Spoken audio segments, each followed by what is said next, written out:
कहते हैं कि सबसे अच्छे सबक वे हैं जो जीवन की शुरुआत में सीखे जाते हैं और इसलिए अकाल एकेडमी बरू साहिब ने अपने स्कूल करिकुलम में हाइजीन की शुरुआत की है।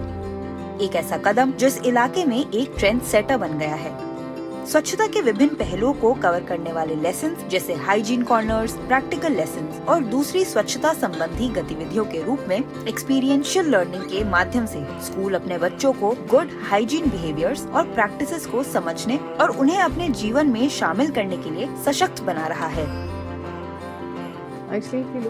दरअसल देखा जाए तो स्वच्छता किसी भी बच्चे की शिक्षा का एक अभिन्न अंग है। जब हम बच्चे को शिक्षित करने की बात करते हैं तो स्वच्छता इसका एक अभिन्न अंग है। सो ये एक हाइजीन करिकुलम है। इसके बारे में हमें पता चला तो हमें ये लगा कि ये वर्थ एक्सप्लोरिंग है।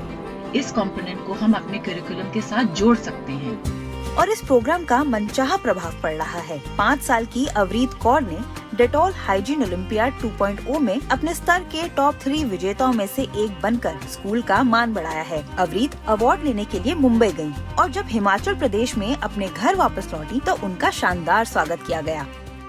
Yes, if we wash our hands, then germs will die.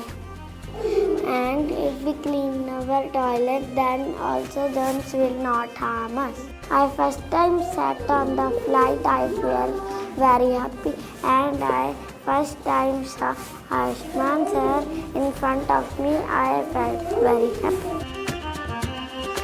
अवरीत को जो जीत हासिल हुई वह अचानक मिली जीत नहीं है। दरअसल वह स्वच्छता के मामलों में बहुत पैशनेट है। ऐसी आदतें जो ओलंपियाड में उसकी भागीदारी के साथ ही बेहतर हो गई हैं। जब उसने यह डेटॉल हाइजीन ओलंपियाड जीता तो वह अब और भी ज्यादा इंस्पायर हो गई हैं।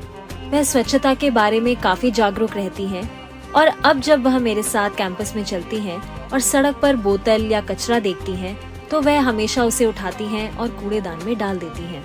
अकाल एकेडमी डेटॉल के सहयोग से एक एजुकेशनल सब्जेक्ट के रूप में हाइजीन की आदतों को बढ़ावा दे रही है, लेकिन स्कूल कैंपस पिछले कुछ समय से पर्यावरण की दृष्टि से सस्टेनेबल प्रैक्टिसेस को फॉलो कर रहा है। हमारा यहाँ से जितना भी म्यूनिसिपल सॉलिड वेस्ट इकट्ठा होता है सारा जो बायोलॉजिकल वेस्ट है उसको रीयूज़ कर रहे हैं और जो प्लास्टिक्स वगैरह है उनको हम अलग से सेग्रीगेट करके उनको हम फिर रिसाइकिल में भेज देते हैं। अवरीत कौर की कहानी सिर्फ एक कहानी है। 30 मिलियन बच्चों जिन्होंने हिस्सा लिया हाइजीन ओलंपियाड में से, उसमें से 15 बच्चे ऐसे थे जो विजेता थे और उन्हें फेलिसिटेट किया एनडीटीवी और डेटॉल ने मुंबई में। आइए देखिए कुछ और विजेताओं की कहानियाँ जो दिखाती हैं इन बच्चों का करेज, रेजिलियंस और सेल्फ डिटर्मिनेशन। एक बनेगा स्वस्थ India Republic day special the young champions of hygiene कल सिर्फ एनडीटीवी पर।